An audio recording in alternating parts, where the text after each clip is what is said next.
जोरी दबनी।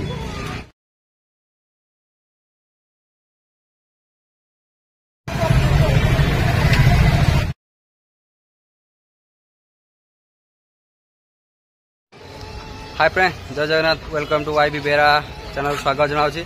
आम आज चालू आज मुझे जाऊँगी आमर परिवा ना काली मोर परिवा सरी जाइए जाऊँगी परिवा टे नहीं आसा तटका तटका परिवा बोले कि तटका तटका परिवा नहीं आसा काल सकाଳେ खाइबा।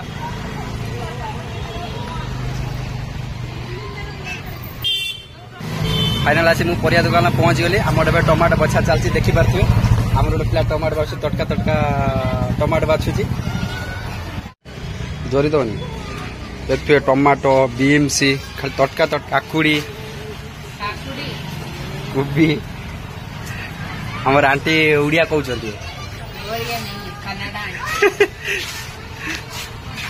देखिए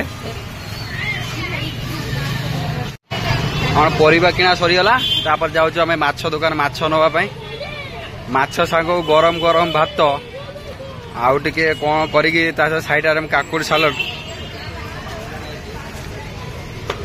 देखो माछ दुकान आसी पहुंचलु। यहाँ हूँ रुई दादा रुई कत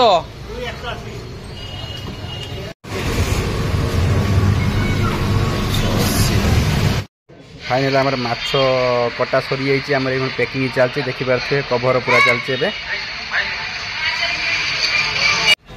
माछ किणवा सारे टिके आगू चलली फल दुकान पड़ा भाविली कदली दीटा नहीं जी कदली रेट शुणिक आउ इच्छा है नापी भाविली कदली तो नहीं हेनी से गुपचुप 10 टଙ୍କା खाईदे पलैबा आ भाई कौन 10 टଙ୍କା गुपचुप मन बुझला गाँ स्टाइल पूरा बनई पूरा टेस्ट हेवी टेस्ट से भाविली आ 10 टଙ୍କା खाईदे पलैबू आमर परिवा किना सैला आम ए चलू रूम को पुणी देखा नेक्स्ट वीडियो रे। जय जगन्नाथ, बाय बाय।